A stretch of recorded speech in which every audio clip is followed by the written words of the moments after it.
Now that goes against everything that you've been taught your whole life. Everything you've been taught your whole life. You've been taught that you think with your mind. But in the Quran, it talks about what the mind does. Think about some of the things the Quran says about the mind. Jesus said, let us forget the body. He said, let us forget the flesh and go with mind. And go with mind. So therefore, he is identifying that the mind is a vehicle that we could use to transcend boundaries, that we could use to transcend time and space. So when the Prophet Muhammad, he talked about going from Mecca to Jerusalem and back to Mecca in one night, the night's journey. How did he travel? He said he traveled on an animal called Barak, and this animal in one stride, he moves as far as his eyes could see at the speed of thought. At the speed of thought, he was traveling with the mind. You understand what I'm saying? What else did he say about the mind? He said, these tools remind me of the ones we handle in the workshop of the mind. So he's telling us that there is a workshop in the mind. And he's saying where we build up thought. He said where things are made of thought and where we build up character. Now he's telling us what we're supposed to be doing in the workshop, but that's not what you have to do because your mind is yours. You can change it when you want to. Islam, Islam, Islam. Sheikh Maurice Pennington, Baby Master Student. Paradigm Shifting the podcast. And today, coming back with part 2 of the Sacred Cipher, I got the sister, Sunshine Monet is Islam, Islam, Islam. Peace, peace, y'all. What's up? What's today's mathematics? Today's mathematics is a great question. Today is the day of wisdom in our cipher. So we made it to the 3rd decade of the month. And this month of Netzach celestial design and overall. Today's the day of 9. Today's the day of born. Supreme mathematics, Yasad, Yamoja energy, and then there is in the Separu. It's a space of paying attention to your sacral chakra, your ability to create, manifest. Islam. Today is also July 20th. Prophet Noble Drew Ali changed forms on July 20th, 1929. And he also filed our authority on July 20th, 1928. You know, I came up in the Moore Science Temple of America Incorporated, Temple number 43 inside of the institution.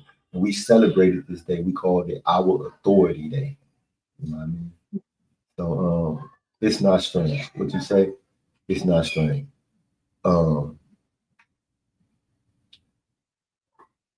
I personally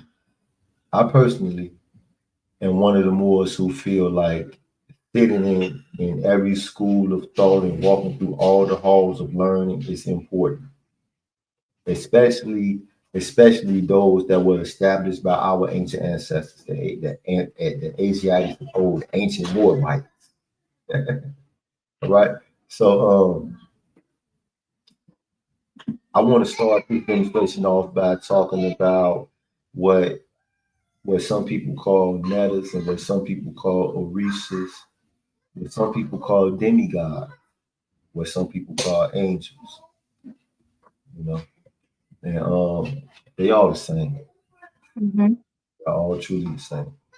So today is, what's today's mathematics again? Help me out. What's today's mathematics again? Today's the day of 9. The day of 9. So 9 would be the day of Aset, right? Aset. Yes. It's the day of Aset, yep. The day of Aset. Hey, there's a myth about Aset, a story. Let me say, I ain't gonna say a myth, I'm gonna say a story. There's a story about Aset. I think it's dope. Especially for us as members of the Moore Science Temple of America, right? And how we are always being associated with the order of the Freemasons. And I want to talk about this real quick. And maybe I hope you're familiar with the story. You can help me out. So Aset, you know, she brought all of the sciences to the world, and she mastered them all. And then after a time, according to the story, she started to remember that she was God. she started to remember that she was God. And she went to her grandfather, who is Ra. She went to her grandfather and she told her grandfather that she started to remember that she was God. She says to her grandfather that I know that if you tell me your name, it would make me God again. And her grandfather says to her, you little girl, go on and go play. So that gets upset, right? She's like, you little girl, she gets upset. So she goes back and she like, well, I'm gonna show him. So every morning, grandbaby, every morning, Rob would take a walk across the sky. But Anpu and Sebek would go out in front of Ra, sniffing and make sure that there was no enemies, there was no trap. All right. But Aset had mastered all of the arts and sciences. So she created a serpent that Anpu and Sebek would not be able to smell. And it was a poisonous serpent. And she put the serpent right on the path that Ra would travel across the sky every day.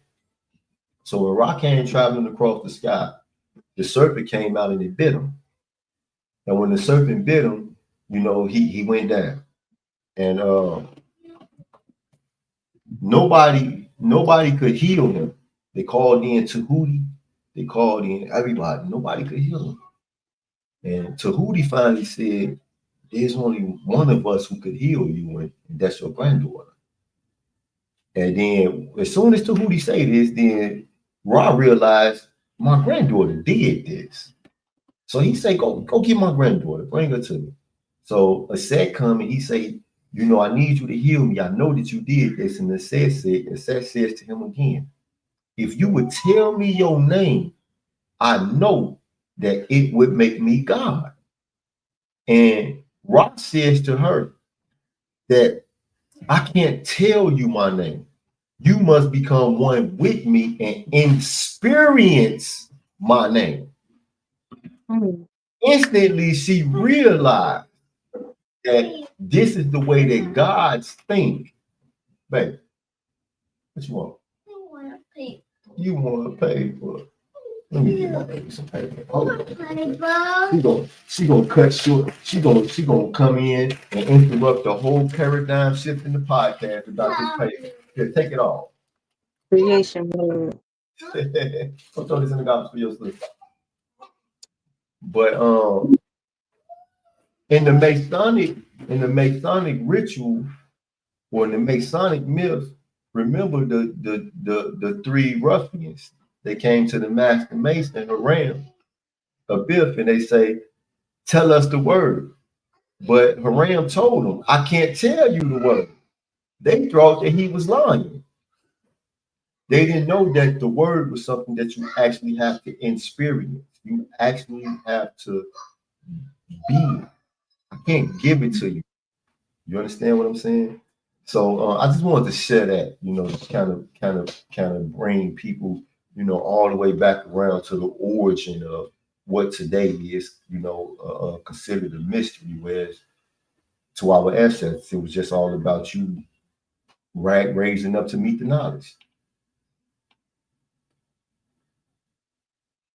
That's deep on so many levels. I'm over here thinking while you talking, like I'm thinking about my experience of what Ra is and all the experiences I've had that like show me like I know exactly what you mean. It really is. You have to experience the name. It's not a like a simple as a sentence definition at all. Mm. Thank you for that. Islam. That was for me.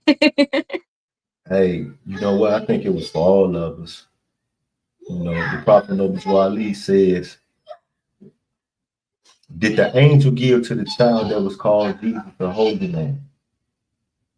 The answer is yes, but the name cannot be used by those who are slaves to sin. So every member of the Moorish Science Temple of America receives a holy name upon the proclamation of their nationality. You are Sunshine Monet Il. Il is your holy name. You have that. The prophet gave you that.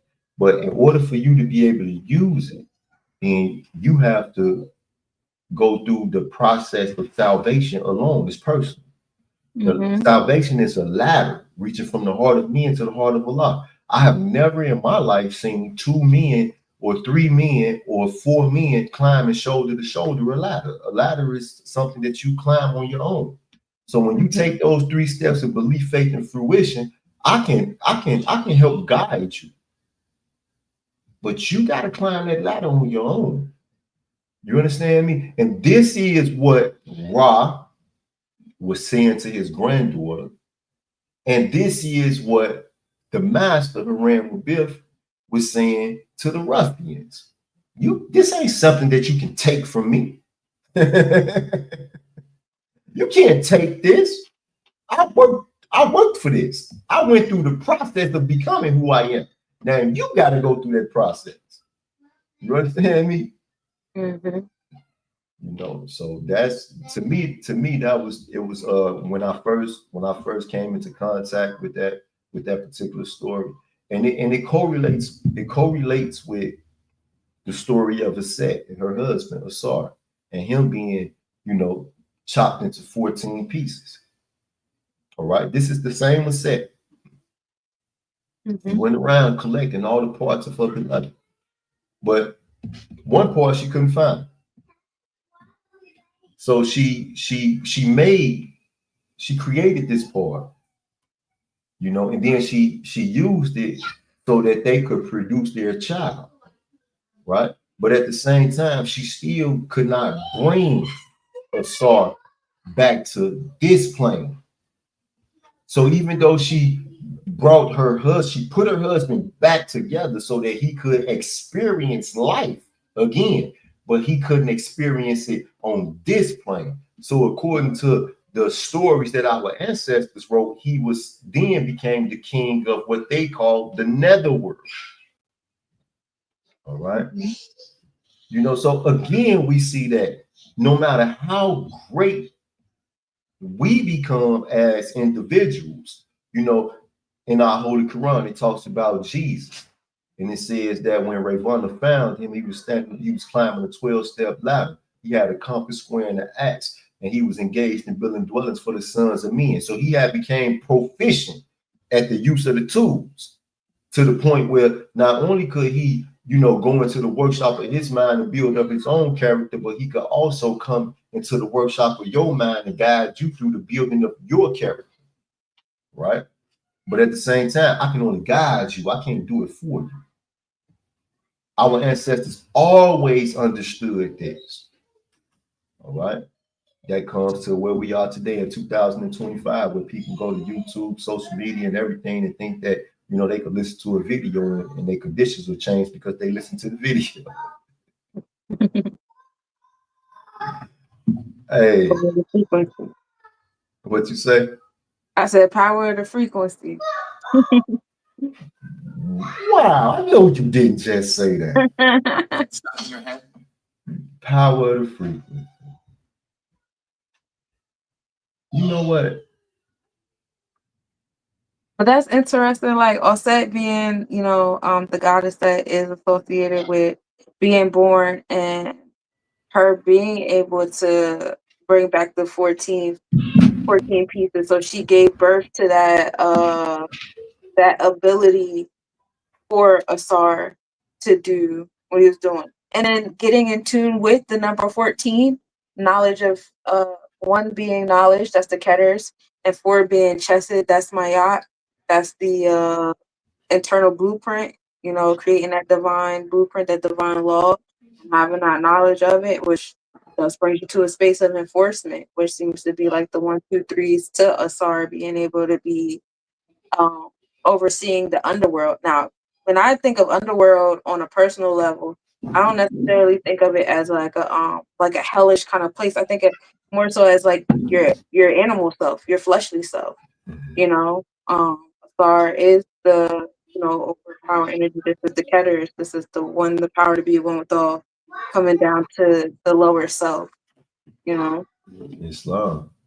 Listen, you are absolutely right, because the fact of the matter is that our ancestors never had a concept of hell. You Mm-hmm. understand what I'm saying? So, our ancestors, they didn't have a concept of hell. The netherworld was considered the space in between. After one had experienced life on the physical plane, there was a journey that individual had to take into the spiritual realm. All right. Now, a person had to be qualified because that's what life is. According to the Holy Quran of the Moorish Science Temple of America, it says that a multitude of lessons man must learn upon the plane of soul. And here he tarries many ages until his lessons are all learned. So this is not new. Remember that the Prophet Noble Ali or the Prophet Jesus or no prophet of Allah brought us something that was new. Okay. According to the Holy Quran, what we are discussing right now and what we are talking about is only the simple fact that, or the simple teachings that our ancient ancestors compiled. What he say? He say every soul is accountable for its own actions. We must form new patterns, modes of Islam. I agree. Islam. Islam. That's right. That's right. Malik Imhotep Patat Il. Mo, you got one heck of a attribute right there. That Mo gave himself a heck of a name to live up to. Hey, he gave himself a heck of a name to live up to. Islam, all praise be to Allah. That's right. Every soul is accountable for its own actions. That's and like the sister just demonstrated when we talk about, one being Asar, the four being Mayat, the divine law, that accountability aspect. We see our Prophet Noble Ali with the feather of Mayat. He let it be known. He's here to be investigated. He's here to be challenged. He knew for a fact that if you put him on the scale, you took his heart and you placed it on the scale of Mayat, that it would balance in his favor. You understand me? That's what we are here to work towards. And I personally believe that in all of this, and all of these different schools of thought, and all of the sacred books, like Jesus and Barada studied in all of the sacred books, we find instruction so that we could actually be like the Prophet Noble Ali and be confident that if you was to place my heart on the scale, that it would be in my favor. Islam. Well, Islam. Absolutely. Absolutely. So also, that story you said earlier, the story you gave about Offset being associated with Yesod, this is the ninth Sephiroth. So if you guys are familiar with the tree of life or the order of the nether roots, you would know like 9 is at the bottom. 6 is Tippereth. 6 is the sun. This is the center Sephiroth. Six is also a form of creation. Six is requires equality. That's the equality number, supreme mathematics, a balance between the upper and lower. Whereas the 9 is more so just a look, just lower. And then you have the 3, which is the upper. So you have the story of all set, the 9 going up to Ra, which is the sun, which is the ruler of Tippereth, that's Leo energy, up to the 6th Sephiroth, because she wants to get to the 3. She wants to have this understanding. She wants to have, like, what is my title? What is it I can do? Like, what are my limitations and my boundaries? Something to put in her, root chakra, like, who am I? What is my I am? You know what I'm saying? I am is the affirmation for the root chakra. That is the affirmation for Saturn, for being an energy. So I thought that, like, right, that was another thing I was thinking of when you tell the story. Like, that's cool because that's showing the process of going up the Sephiroth. So there's 2 different ways you can read your Sephiroth. You can read them either starting off as a thought in the process of giving birth to the thought. So you start at the first, sphere, and you make it all the way down to the 10th sphere. And then the other way is when you're trying to, like, cleanse and heal yourself or bring yourself to your higher self, get out of your body. And that's when you start off at the 10 from your earthly self, and you work up the Sephiroth to get to the one. So those are the two different ways you can go about doing it. But I like that story all set. And that's how I see the Orishas. Now, I won't be disrespectful to the actual culture because I learned this while I was doing the Virgo Virgin Talk podcast. We had a season on um, the Orishas, and from my interpretation, because I am a more that studies all the different spiritualities and psychological theories and methods and religion and stuff like that. I don't think one greater than the other. I look at them together, and they're all to be mirrors of one another. So it's not my intentions to disrespect what they actually believe in, but from my conclusion, it seems to be in alignment with the other deities, and other deities seem to be personifications or personified stories of the energy within. That's right. And so, like, I would align the Orishas with the Sephiroths. I would align them with the chakras. And that's what I specialize in when I do readings. It's all within. Even like the altar mindset, like you are the altar. You have a solar plexus chakra, you have a gut, and that's the fire that's like on the stone. You know what I'm saying? That's you. So like what you put inside your altar and what you put on your altar is what attracts you certain energy. So like when you have that, oh, you want to attract Oya, you wear certain colors and you put certain foods and drinks and that's what you would do to your body.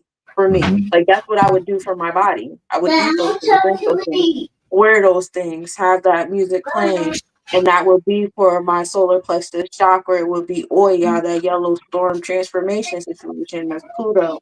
That's Mars. You know, that's Jabor. That's Herakahuti. That's the celestial enforcer. Like that's how I visualize it. That's 5. So Islam.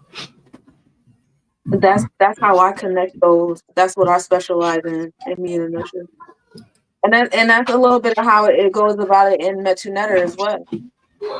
Islam. I'm gonna tell you something, sis. Let me before we even go on, I want to say this that that's the only way that I was taught. Like for you to say it and then to take caution and say, hey, I don't want to disrespect no one else.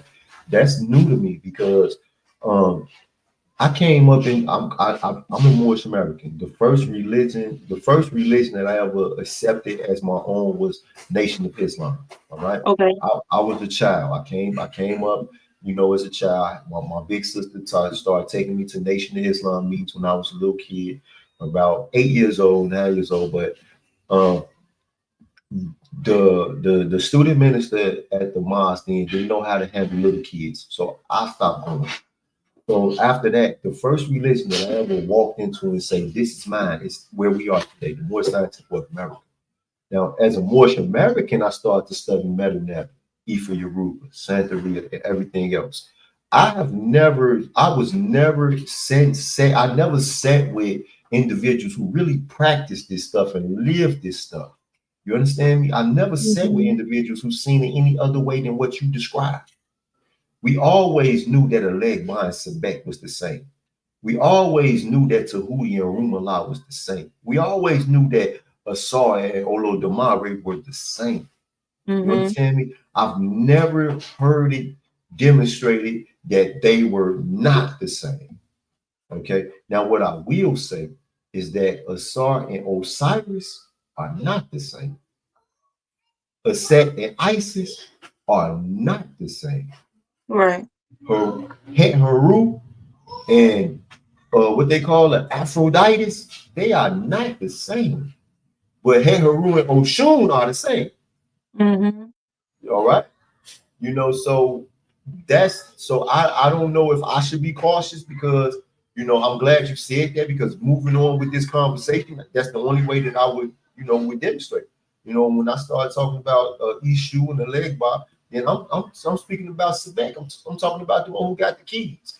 And when and that type of energy, when we look at ourselves and we say, well, what stimulates or evokes certain feelings and energies and inclinations within us?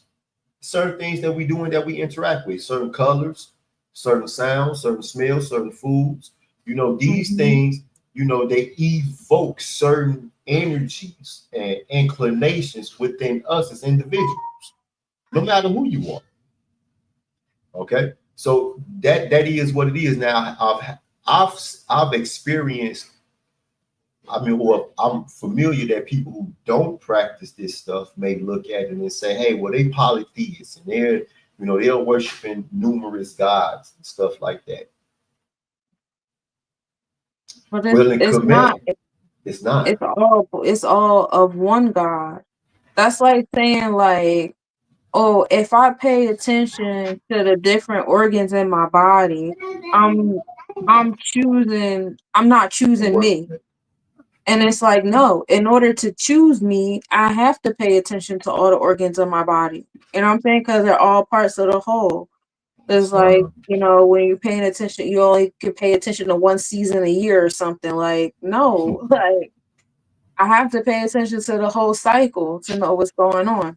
So I see it the same way. Like you have to pay attention to all the different parts of the whole to see, especially when you're going inward and seeing that we are made in the reflection and everything is a reflection, outward, inward, outward, inward. There is no beginning or end to any of this going on. So to have an understanding, we have like this superpower is the fact that we can go inward and look at ourselves first as a starting point. Because like you ever look at something and you can't see where the starting point is, like you have a ball of string and you can't find out where the end to that ball of string is at, and it's like it's hard for you to get all the knots out until you find that end piece. Well, it's like the super pure power that we have with ourselves being grounded into the Mount Kuf is we have a starting point. We can start somewhere now. It's just, we've been so confused with different ways of thinking and the different energies that's going on because there's a yin and yang in all things. And the goal is to be the peace amongst the chaos, to have that sense of stability amongst the chaos. And there's certain intellect that we've just always collectively have had, regardless of what chaos was going on around us. It's just the vocabulary of it changed. And now we're in a space where we're trying to like have that same Kofa experience where it's like I want to go back to the previous cultures and use their concepts and their knowledge and and bring it to the present. And that's doable. In the same breath, being present, we've been through so much and we've gone through so much. And the culture is so different for a lot of good reasons too, that like it's okay to look at things different how they are now. You know what I'm saying? It's okay. Like for example, certain ways that we have in the past looked at deities, certain cultures have looked at deities. It was always this energy is outside of me. The God is outside of me. I'm on my feet. I'm like, who will save us? Who will boo boo bop? This, that, and the third. We now throughout time have realized, hey, you guys weren't, really teaching, having these sermons correctly. We now have exercised, studied, and proven that the God is actually inside. And in order to do the fine tuning, this, that, and the third. Now, instead of running away and turning our back on the churches that taught us that God was on the outside, why don't we take those places, still move with the core things that they have got going on there. But now we have this newfound information that we should be spreading in those spaces instead. You know what I'm saying? Yes, I do know what you're saying. That's crazy because we was just talking about this today in Sunday school. Mm-hmm. Now draw off of this. So we learned in the church that God was outside of us, but what did the book say? The book say that Allah formed man from the dust of the earth, and he breathed into his nostrils the breath of life, and man became a living soul. So the breath of life was communicated to us in the beginning in Genesis, chapter number 2, that Allah breathed into us the breath of life. So the breath of life is something that is in us. And then when we started to get into Deuteronomy and we started talking, and Moses started communicating to the Israelites, and he started to tell them, hey, we don't drink blood. The reason why we don't drink blood because the spirit is in the blood and the blood is in us. Mm-hmm. So what the church has grown accustomed to teaching is not what the book says. It's not what the book says. It's what our ancestors have known for a very, very long time. And we got to give our ancestors grace on that too, because they couldn't read. They couldn't read. They were regurgitating information that was fed to them. That's right. You know something? That was one of the things that I realized when I first joined the temple. I realized that I had also, fallen into that same custom where I would let people hold the book and tell me something out their mouth and assume that what they were telling me came out the book. Mm-hmm. Yeah, and they had like 2-3 generations of that, and nobody being able to read. So now it's like, I would say my parents' generation is probably the first generation over here that's like educated, and then it's me. So like, you figure the generation before that was the generation that was taking me to church. That's my grandma. It's my grandparents that take me to church, and they couldn't read and write that well. You know something? I just had an experience with some people that were in the temple, here, very close to me. And I gave them all Qurans, communicated to them, how important it was for them to read it for themselves and just not to take what I would say and be like, hey, the Grand Sheikh said such so and so, that's what it is. Now, prophecy investigate even out of your prophet. So you definitely investigate everyone who calls themselves the Grand Sheikh. You understand me? But they would keep going to YouTube, looking up videos, Moorish American. And sadly, I want to tell the people who listen to something. The majority of the individuals who we in the Moorish Science Temple of America know to be real scholars of Moorish science, you can't find them on YouTube. They that's not their thing. You understand what I'm saying? Now, the Chief Sheikh, Clarence Pray the Ill, is very, very, intentional about propagating faith. So he constantly makes videos and stuff, but he's also, in his community, hands-on with everything going on around him. So he's not, really like focused on how do I SEO my videos and get them out and push them out so that everybody can see and hear them. These ones who we run into on these social media platforms, we don't even recognize most of them as sheep with adepts. But the public, that's all they know. That's all they know. Now, I'm not here to say that they all wrong for what they do or anything like that. That's not what I'm here for. Because I'm very intentional about, trying to shift paradigms. Even in the Moorish Science Temple of America, like it's a reason why we talking about numerology, astrology, and we want to get into, life path numbers and stuff like that, soon in this discussion. But it's a reason why we even having this discussion, because these are sciences and arts that were developed by our ancestors, and this is Moorish science. Mm-hmm.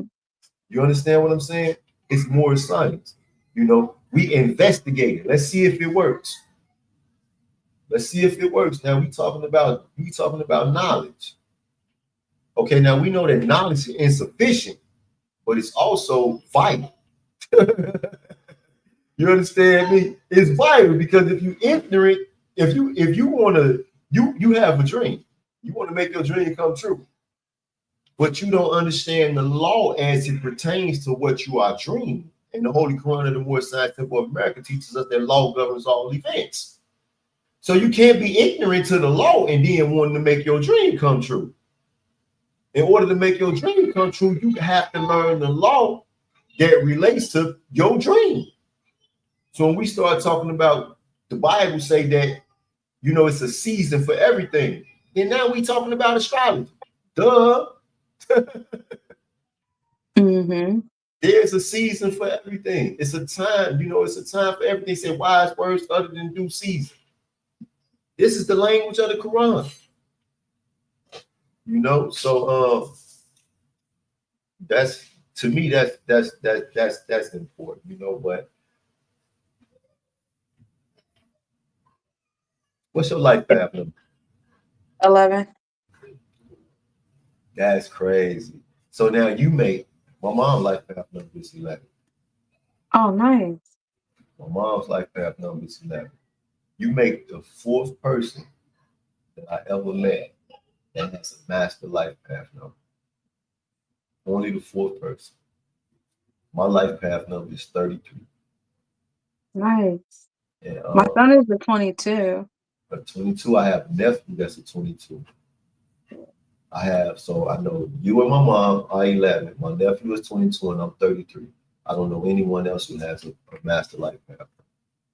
And being an individual that knows what this means, like I really, really understand, because the Holy Quran, it communicates in chapter number 1 about potential. And this is what we talking about. When we start talking about life path numbers, we are talking about potential and capacity. Right? Mm-hmm. So that's crazy. I'm gonna tell you something. So when some people found out, I never told nobody what my life path was. I never did.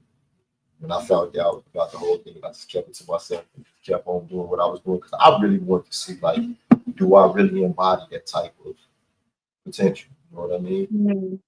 But then with some other people who just, went behind me and did the math, they started to get scared and like kind of like, oh man, I was even called a warlock. I was like, oh, warlock. Wow, that's crazy. That's insane. Like, what? I'm not a warlock, I'm more a scientist. Like, yeah.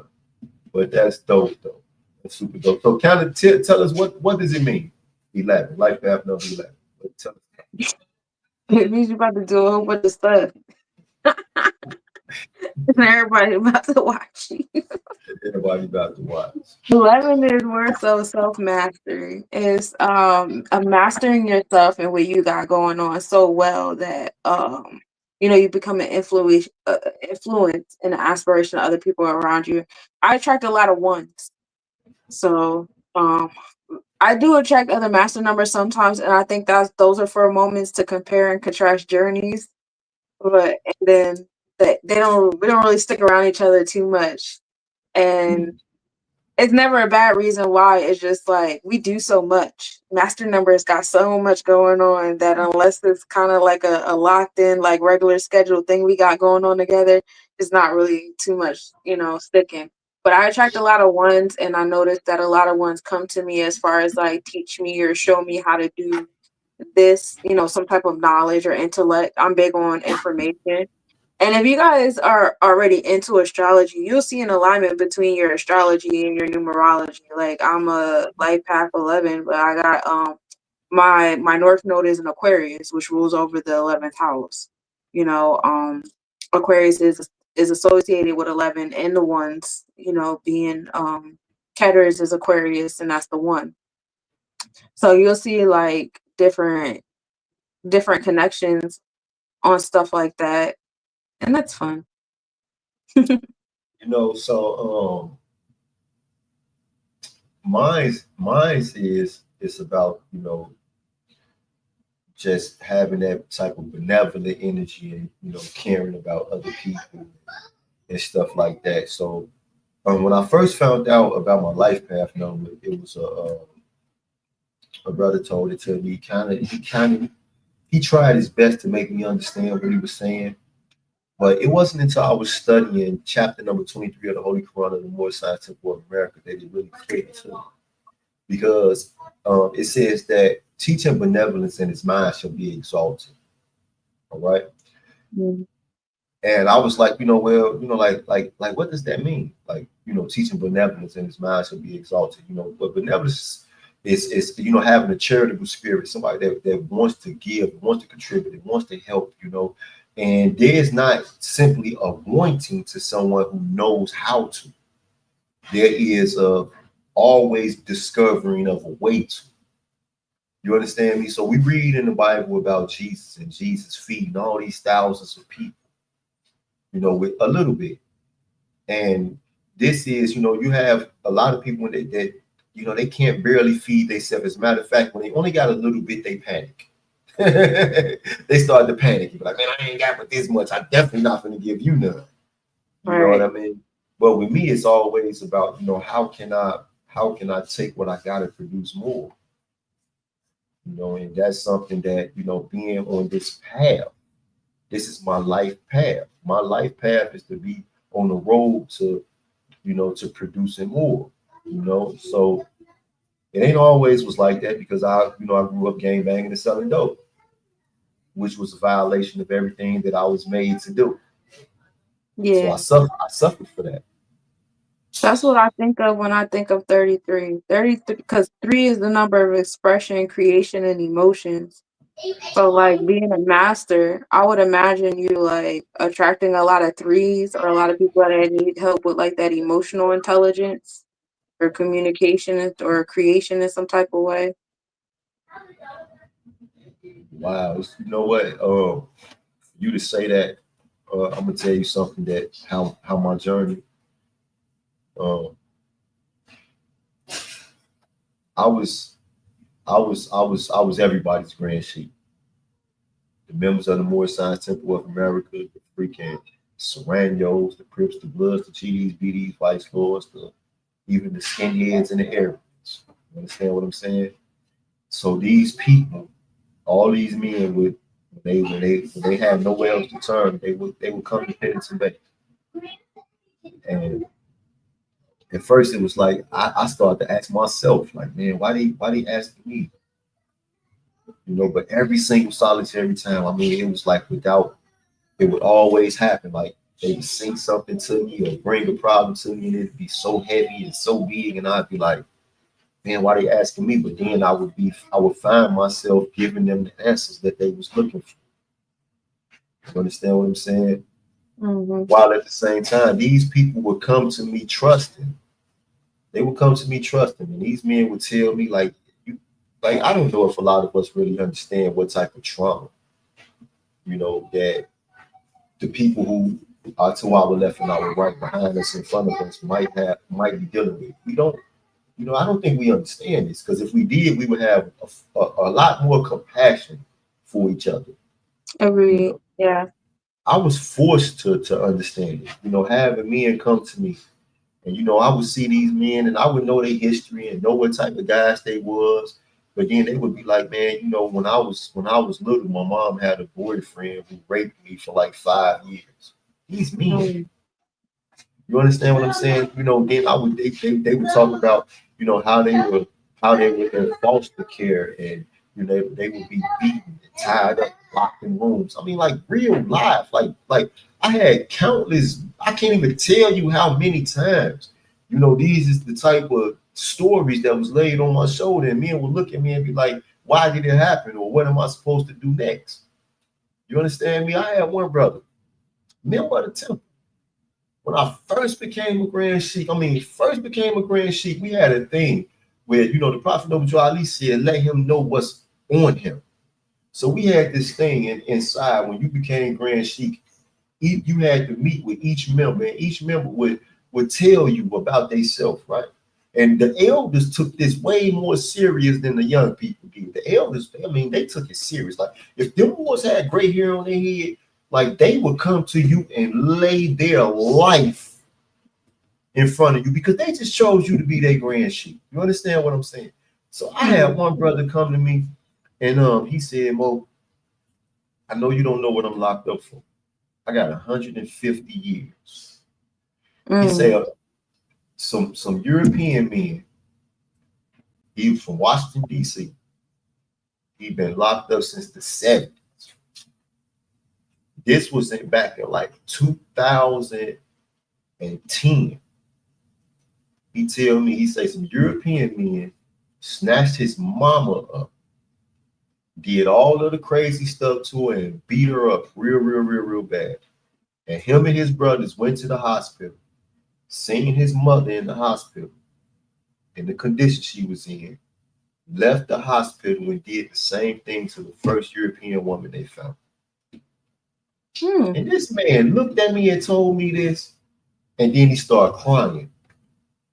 And he said, man, I wish every day that I didn't do nothing like that. And I'm sitting here looking at him at first thing because we don't respect men who do this type of thing, right? But I'm sitting at him and then I put myself in his shoes because the Prophet Noble Ali tells us to put ourselves in the other fellow's shoes. And I had to imagine, do you understand what type of pain I felt beginning to imagine that my mother was his mother? Man, I said to myself, what the freak? But it goes to say that when we have been placed on these paths by Allah, it is what it is, you know? And it's better. The Prophet Noble Ali say that it'd be better for you if you take hold of this gospel plow and let go than to never take hold.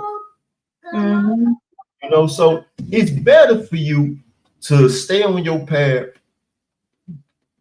handle what Allah placed in front of you to handle, deal with what he placed in front of you to deal with. And in order for you to do that, learn. All right? Learn. Yeah. It's important. Every experience should be a learning experience. Like your DNA should always be taking in new information.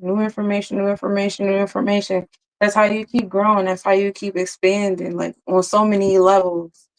You know, even it's small stuff. Like when I be talking to people, like I'll talk to my friends, I'm like, what you learned today? What you read today? What's it like? You know, what did we do different? And it doesn't have to be anything big. It could be something as small as I Google searched this thing today and I figured out how to fix this, or you know, I just realized that this store over here has this kind of policy, or you know, in my neighborhood this happened. Like, but it's still more information. You know what I'm saying? No information is asinine or too small because it does expand you in some type of way. It does give you a new sense of awareness. And I guess that's where my ones come from versus your threes with people's emotional healing is, you know, you help people with their emotional realm and their expression and things, and I help people in that intellectual and leadership and taking action side. So I think that's like a really cool, that's really cool. And it's important to stay on your path. Also another thing that I be setting up with people is like your life path number basically tells you how all the other elements about you, like how to put them together. Basically, like for me in my mind, the 11 is the whole. That's the path. That's what I'm doing. That's on my what I'm on my way towards. You know, to getting towards, so I can go to the next number, whatever that may be. So, like all my other numbers, you know, you got numbers in your name. It's also like how different ways that your birth date is added up. It gives you the pinnacles and the periods of your cycles and what is your personal year right now and what's the personal month and all those things. So like when y'all come to me and be like, what's the mathematics? I'm telling y'all that mathematics is in general. There's a certain kind of way to calculate the date every year, every month, every day to where it's personal to you and your life path number. You know what I'm saying? How your birthday is added up. So you get into all of that too. And those are all just tools. Same thing with your astrology and chakras. Those are also tools that help you into that whole of 33. You know what I mean? As you know, the zodiac and astrological placements and all that stuff is supposed to help you on that 33 path too, as well. Like these are the different tools you have. What's your Mercury? That's your style of communication and decision making skills that you have, and different routines and habits that's going to happen around you. That's going to help you on your 33. Venus, that's what you prioritize and value. That's how you're going to design the things in your space that's going to help you in your 33. You know, the sun is how you're going to exert yourself on that 33. That's the energy that everybody gonna get from you. The moon is what you're gonna absorb and the emotional connectivity. So like all the planets help you on that 33 as well. That's no little fun little nugget in there. I like learning, and I'm still learning. It's still more to learn. It's still more to align with because I want to. In Metu Netter, they also get into the devas, the the Hindu deities in alignment with the Orishas and the Netters. That's another chapter of that I'm not totally into yet. And I can't wait to learn that too, because even touching the surface of it, I see a lot of the connectivities already, in the daily mathematic lives that I do when I talk about the day of the week and stuff. Islam. So okay, so like for me, like when I look at how the West Africans and that practice Ifa Yoruba, and how they observe these attributes, right? Like at the end of the day, we call them orishas, we call them netters, we call them angels, we call them demigods. You know what I mean? And then it's various other names. I like to look at them from the perspective of a Moorish American, and demonstrate that they are attributes. Okay? Mm. So with that being the case, we look at these various attributes, but I still like to see the way different people, because all right. So like this. So you're seeing me and you are looking at the same book. Mm-hmm. And everybody heard this before, but we looking at the same book, but we're not seeing the book from the same angle. You're Mm-hmm. looking at the cover while I'm looking at the back. Now, you're looking at the cover and it has the title of the book and it has a hieroglyph. Now, if you're not adept or familiar with reading hieroglyphics, then you probably don't really understand how much is being stated on this cover. I see the synopsis of the book. So I have so I'm looking here and I know, okay, well, it's telling me exactly what's in the book. Mm-hmm. So I like to look at the Orishas. I like to read what they said about these different attributes. I like to look at what was stated in Kemet about these different attributes. And like I said on your live the other day, I like to look at the Bible. Because one thing about the author of the Bible, I believe that, and some people will argue with me, but I believe that they went a step further when they started talking about what we call Netters, Orishas, attributes, demigods.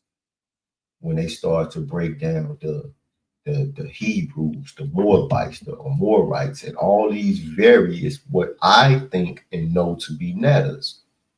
Because when I study this stuff, I mean, I've went and looked at every metaphysical Bible dictionary, every Strong's Concordance, every almanac, every encyclopedia, various discussions with Chat GPT.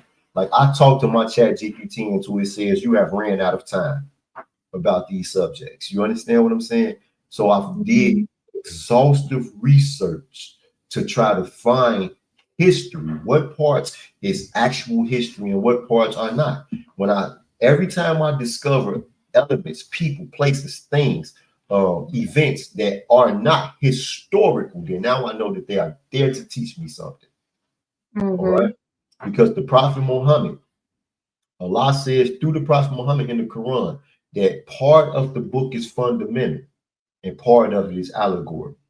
You understand what I'm saying? Now, in the Mm-hmm. Holy Quran, Allah, the Prophet Noble Ali says that we have this Quran as the revealed word of Allah. So when Allah tells us this, he say the book. He's talking about the Bible. He don't say, because he don't specify. Allah don't be like, hey, my Bible, my Quran. He just say the book. You feel me? It's all the book to him. So to me, that's all of the book, no matter where you're from, whatever scripture these people have, it's all a part of that book that Allah speaks about. And part of it is allegorical, and part of it is fundamental. Mm-hmm. You understand what I'm saying? So when we look at the Bible, and I think you was reading Exodus, right? Yeah, I'm in Leviticus now. Yeah, Leviticus now. Okay, well, last time you was reading Exodus. Mm-hmm. Certain things happen in Exodus. Okay, so in the beginning of Exodus, it starts off by saying something that I think we should pay real close attention to. It says there came a time when there was a Pharaoh that didn't know Joseph. You remember reading that? Mm-hmm. I want to ask you a question. When would there ever be a president of the United States of America who don't know who George Washington is? That's a good point. You make a good point. That president would have to be from somewhere else, wouldn't he? Yeah. All right. So when That's we not even permitted. unless they've been conquered. Yeah. Now remember, we talking about Egypt, right? So we understand that in Egypt we have a dynastic period, and Right. the dynastic period is a period where Egypt had been conquered various times, conquered by Hyksos, conquered by Ethiopians, so-called Ethiopians, or people from Upper Egypt, conquered by the Romans, conquered by all these various peoples. Okay, so now this time period that the Exodus speaks about is a time period where there came a pharaoh. First of all, the term pharaoh is a Greek term.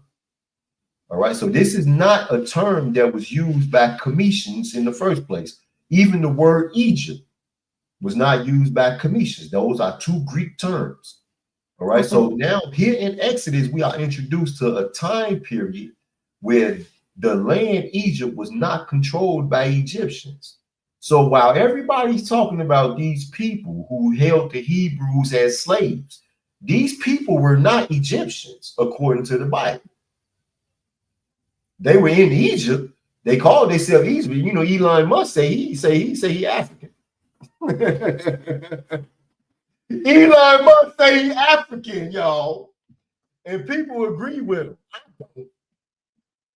I ain't gonna sit here and lie. You ain't finna come tell me you colonized and conquered these people. Now all of a sudden you are they. But I think that we don't it's certain things in the scripture, in the Holy Quran of the Moorish Science Temple of America, it tells us that attention is the pilot that must conduct thee into her port. So we have to be very, very attentive to the things that we study. We got to pay attention to every single word. And it said clearly that there came a time when there was a Pharaoh who didn't know Joseph. How? Joseph saved the whole freaking world right there from Egypt. The famine was gonna come. Joseph said, give me control of this. I'm good at that. All right. Give me control of this because I'm good at that. But that's the same thing as that, like you said, like Pharaoh is not even a word for that area. It's not an ancient Cometian word, neither is Egypt. So that's the same thing as like Elon Musk saying he African. Africa is not even our word. That's not even their word. That's not our original title. So it's like them coming on the land, making up their word for the land, and then saying, well, I'm a part of that. And that would be true. You're right. You are a part of that word you made up. But is that it would, like, you know, where is that in the on the Malkuth? Where is that on Jed? You know what I'm saying? Islam. But you know, they do a lot with their paper. I ain't gonna hold you. They do a lot with their pen and paper. Wait a minute. You said where is that on Malkuth? Where is that on Jeb? Now see, now you speaking the language that only very few can understand. So please make the people know what you just said. What I'm saying is that's true in the realm of knowledge. However, when we come into the physical reality, how is that true? You're not from that land, you know. That's right. Because Jeb is the 10th spear, and Malkuth is the 10th spear, and these represent the plane of things made manifest, the physical world, right? Right. So hey, matter of fact, I'm not right now. You know what I mean? We're gonna come back to it, but I want to talk about Jeb. I want to talk about Jeb. I want to talk about Shu, and I want to talk about you. All right, but because that's what they used to call me. So like that was something else. Like so, like when we were inside and we came into this, and there was an elder. You know, he got free. The elder free. He had double life plus 20 years, but he free. He's out living his life. and he deserves to live his life the way that however way he dreamed of living it because of the work he did on us while we was inside. But they gave us names when we was locked up, right? They used to call me Shu Ra Bay. Shu Ra Bay. And people who know what that means know what that means. But the elder name was Harura, all right? Mm. But his real name is Eric Bozeman. Eric Bozeman Okay. was one of the first three men to ever, defend themselves against the United States government. Eric Bozeman. His teacher was Doc. Doc is who everyone knows to be the Tupac's dad. Oh man, Mm. what's the Mo name? Wow, what's the Mo name? Shakur. Um, it's on the tip of my tongue. I'm gonna have to come back to it. But anyway, yeah. So that. But so I want to talk about that. I want to talk about what because you also said earlier about the two ways that you can study the natters. You can study from the spear zero down to the spear 10, or from the spear 10 up to the spear zero. And Mm-hmm. we always, like, even when we read Metu Netta, when we studied Metu Netta and we got to I think it's chapter 4, where it starts to break down, each spirit, we would skip to the end of the chapter and read back to the beginning. So we would read from 10 to 0, because that's the way trees grow. And the Prophet Noble Okay. Drew Ali, he says that we are seeds. He say the seed is perfect, yea, as perfect as the source from which it comes, but it is not unfolded into life made manifest. So there's an unfolding process. So we would study from 10 to 0, and that would give us the studying of the process. Now, if you for those people who have read Metu Netta, then you know that when you study Spirit 10, you got Spirit 10A and Spirit 10B, because it talks about the reptilian and the mammalian mind. Mm-hmm. So you study, so that's how we would always study, and we would study Jeb, Jeb, or the plane of things made manifest, now Kuf, right? And we would study that up until we get to the hidden one, or where consciousness is only conscious of being conscious. And I'm gonna tell you, like, I still at night sometimes when I lay down and I start thinking about, I wish I could just experience a consciousness of only being conscious, where I could just like have the weight of life um set aside for just a time being, where all I Mm-hmm. do is experience my consciousness. Because in the Holy Quran it says that wisdom is the consciousness of the omnipotence of Allah and man. That Allah and man I want. I would just want to just have that. Just let me dwell on that, and not think about building my business that's new and trying to find clientele or running the temple or what I got to do for the community, or looking out for my grandbabies and nieces and nephews. Bump that. Let me not have to worry about that for a time, right? So I know round that. exactly how that goes. That's practice. It takes a lot of practice. Like I have, for me, I know how to do that, but now it's practicing now. How long can I do it for before something penetrates that? Now that's the next. That's the next step. I've had the experience, like I've had it. Like I've had hell. I've literally, like, I know what my hell is. Mm-hmm. I Same. know I know my Isfet, right? I also know my Mayadi. Like I've had it, but it was like, I think Allah just gave me just enough of it to to to to to make me know that my feet were on the right path. You Mm-hmm. know, um, and I speak to you as somebody who practices, and does things that a lot of people don't do. A lot of people not into. A lot of people just not ready for. I don't think it's even something that we can discuss on the podcast, honestly. Like I hear people try to discuss the subject, and I don't think that they are really being honest about it. And I don't want to be that guy. But Yeah. you understand what I'm saying? Like, Mm-hmm. so I have experienced it, but it's like the Holy Quran says, it talks about the night of majesty, the night of power. And it says that the night of power is better than 1,000 months. And that's, to me, that's that moment. That's what you're talking about, that experience and being conscious of only being conscious. That's the night of power, man. That's that night of majesty. It's better than 1,000 months, meaning that in that moment you could do what would normally take 1,000 months. That's when you like that's like the real flow state. You see what I'm saying? Mm-hmm. So yeah, like I can bring myself into a trance state easily,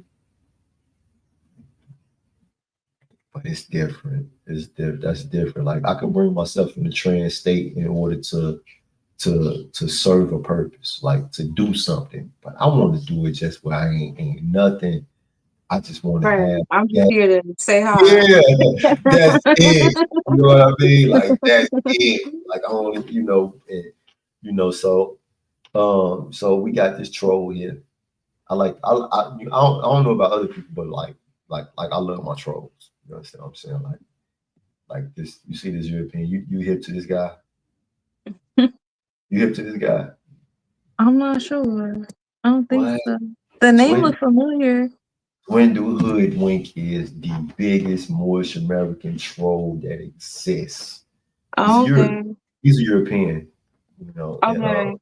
European, and he's just like he's in every Moorish group that they would let him get in.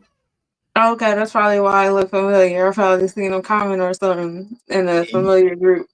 he uses he got so many fake freaking pages and stuff. So he said, so where are Moabite people from? From Allah. We come from God, dude. Moabite. What does it mean? Seed of the Father. So where did we come from? We come from God, man.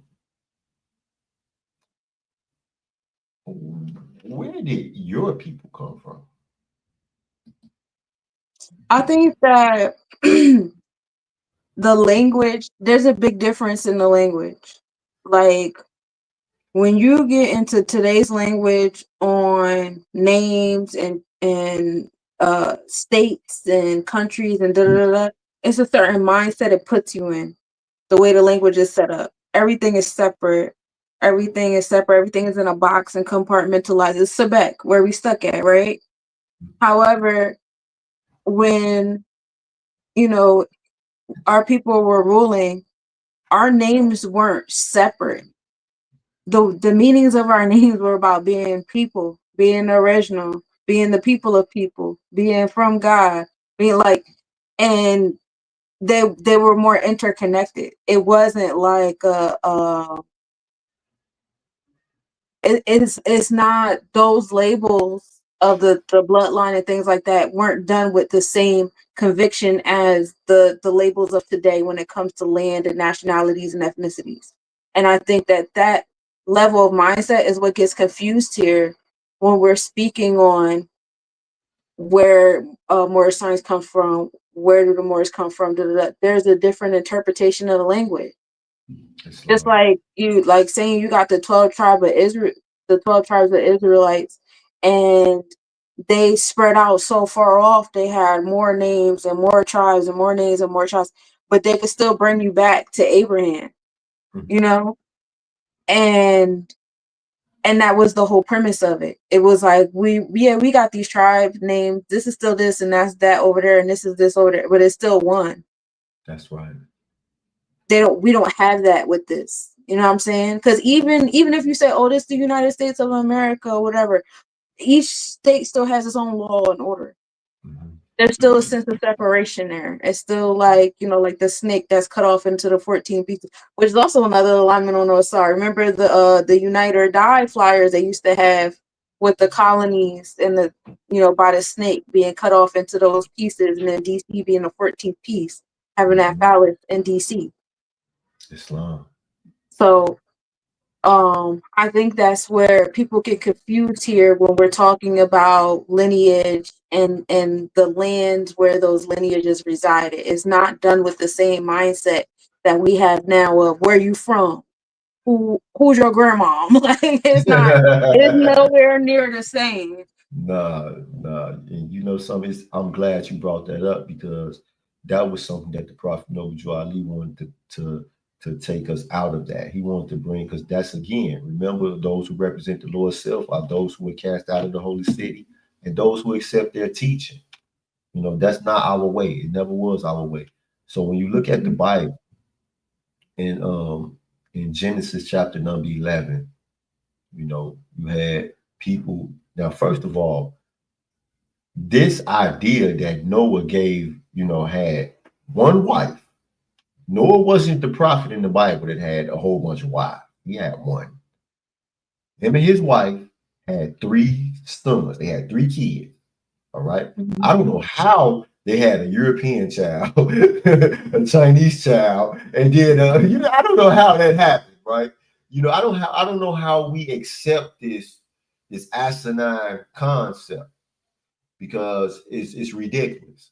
So just like you said, not only do we look at Israel and the 12 tribes of Israel and go back to Abraham, but we got to go back to Noah, because the story says that everybody else got wiped out, and it was just Noah and his family. So that means that the people were one, period, point blank. And when they got on that ark, they were only known as the children of God, the sons and daughters of man, which is the same thing. There was no, Noah didn't have nowhere in the Bible say that Noah was a Hebrew. Nowhere in the Bible say that Noah was a Amorite. Nowhere in the Bible did it say that Noah was anything. It said that Noah was a just man in the sight of God. That's what the book said. All right. So if Noah got it, so now in chapter number 11, it says that these people went into Shinar, and they went there to do what? It says that they went there to make a name for themselves.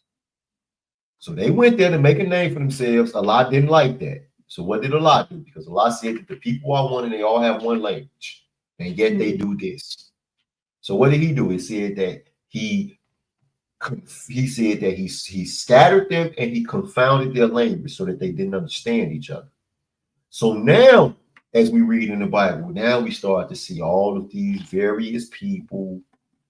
We start to see all this territorial stuff come into play. We start to see all of this, what we see today. We start to see all of this. Now, the Prophet Noble Ali came and said that the people who do that are people who accepted their teaching, not the teaching of God.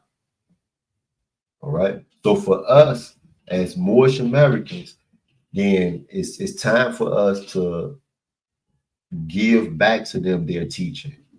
It's time for us to start to teach our people what the Prophet Noble Ali said in Sunday school. In key 1, he said, "Who made you? Allah." Then he says, well, who is Allah? He says, Allah is the Father of the universe. It's time for us to start teaching our people that we all go back to one source, which means that we are all one people. So all of this territorial, that room is yours. And I spoke about this on Friday. I said, how would you feel if your children went into your kitchen, opened up your refrigerator, where you put the food into that refrigerator, and told each other, this shelf is mine, and the other one was like, this shelf is mine. It was like, these cabinets is mine. You can't. How would you feel? You kick their butt. First of all, y'all ain't buy no food. y'all freaking you to be telling your brother or your sister, this shelf is yours. I'll kick your teeth out your mouth. Right. That's why Allah been kicking our teeth out of our mouth, sis. Because he is our father. And he ain't happy with us acting, going around behaving like this. He ain't happy. He ain't happy with that. He not happy with the Moors that get on Facebook and start, claiming parts of this earth to be ours and then telling other people that they ain't got no right to it. He ain't happy with that. He ain't happy with us claiming to be better. I was talking to some Hebrew Israelite brothers one day, and they went to talking about, they was the chosen children of Allah and chosen children of God and stuff. And for a while, I just listened. And then, it got kind of ridiculous. And I say, they started talking about, well, I like them better. And I say, well, why? He say, he compared it to boots. Like, you got a pair of boots and, you like these boots better. And I say, you like these boots better because of the way they perform. That showed me that you can outperform. All right? We're not going to go there. Like, we're going to make it make sense. This is the more science temple of America. That means that it got to make sense. We ain't those superstitious people. You understand me? So, like a lot of this stuff, if we would just be still, because the Quran say he who hears is still, if we would just be still and think about some of this stuff, a lot of these concepts, they don't make sense. But when we study what our people told in the science, like when we the summer is the summertime, right? The summer is not, it's not the winter. The summer is not the winter. They both are real. You ain't fit to be out there in the winter talking about you know what, I'm finna go out here and I'm finna plant me some I ain't no farmer for real, so I don't want to sound stupid, right? But I'm finna go out here in the winter time and plant me some tomatoes. It's December. I don't think that you want to be out in December planting tomatoes. I think it's the time for everything. So there's time for everything, and that's what we've been using the numbers and the stars for since the beginning of time. And it doesn't just apply to the nature outside of us; it also applies to the nature within us as well. And once we get into that concept a lot better, people will learn to respect the interdependence, the interconnectivity of ourselves and the nature outside of ourselves. It's all one and the same. All right. So I got a date. I got a date with my mom and my grandbabies. We fixing to get ready to watch the new Superman movie. Oh, nice. Yeah. Kal-El. I like Superman. I don't like the fact that I can't really say that I like what he's represented, but I like Superman. But before I go, I want you to give the people the tomorrow's mathematics so they can go to sleep, kind of waking up, knowing what to expect from the day. Yeah, absolutely. Tomorrow is a day of 7219. So 2 and 1 is wisdom and our knowledge. So and that brings us understanding. So we're starting our day on a 3. So it's a day of 3, Saturn, understanding, being an energy. These are the challenges that come in our space to give us the discipline, the order, and the boundaries that we need for our survival of self and authority of self, or whoever you give authority to. This is where it starts at. You go within or you go outside of yourself for authority and law and order. You take that 3, we're in the month of 7. This is the month of Netzach. This is the month of celestial design. So what we're going to do is we're going to design with that 3, that creation, that emotion, that understanding that we have. We're going to design what we need in our space. And that's going to bring us to 10, which is Makuf, which is Jed. It's going to come into the earthly realm and then also bring us back up into the Keters, the cosmos, because 1 plus 0 equals 1. So now we're in the space of knowledge. We want to give birth to this knowledge. So we're going to add this to the year of 9. We are in the year of Yesod, the Yemosha, the energy of giving birth in our space. So the 1 and 9 come together, bring us back to knowledge in our cipher overall. Tomorrow's the day of 1. Tomorrow on Monday, the day ruled by Luna, we are focusing on our knowledge, our Keters. Divine conversation today too, talking about Asar and Offset. Tomorrow is actually the day of Asar, while today was the day of Offset. So that's a beautiful divine line. Yeah, peace to God on the line. Islam. And guess what? I said that I wanted to talk about Jeb, Sue, and Newt, and we didn't get to it. So you know what that means, right? We got a part 3 coming. Islam. All praise due to Allah. I didn't say it before. I never said. I gotta remind people, if you watch this and you get to this point in the video, then that means that you've been watching for 1 hour and 21 minutes. If you watch this for 1 hour and 21 minutes, you should like, you should share, and you subscribe to all of our channels. Whatever channel you watch this on, you should like, you should share, you should subscribe. You should definitely tell your friends, your family about it. And with that, I'm gonna do what I do. I always just put the end stream button on y'all. Push the end stream button on y'all. All right. Now that goes against everything that you've been taught your whole life. Everything you've been taught your whole life. You've been taught that you think with your mind. But in the Quran, it talks about what the mind does. Think about some of the things the Quran says about the mind. Jesus said, let us forget the body. He said, let us forget the flesh and go with mind. And go with mind. So therefore, he is identifying that the mind is a vehicle that we could use to transcend boundaries, that we could use to transcend time and space. So when the Prophet Muhammad, he talked about going from Mecca to Jerusalem and back to Mecca in one night, the night's journey. How did he travel? He said he traveled on an animal called Barak, and this animal in one stride, he moves as far as his eyes could see at the speed of thought. At the speed of thought, he was traveling with the mind. You understand what I'm saying? What else did he say about the mind? He said these tools remind me of the ones we handle in the workshop of the mind. So he's telling us that there is a workshop in the mind. And he's saying where we build up thought. He said where things are made of thought and where we build up character. Now he's telling us what we're supposed to be doing in the workshop, but that's not what you have to do because your mind is yours. You can change it when you want to.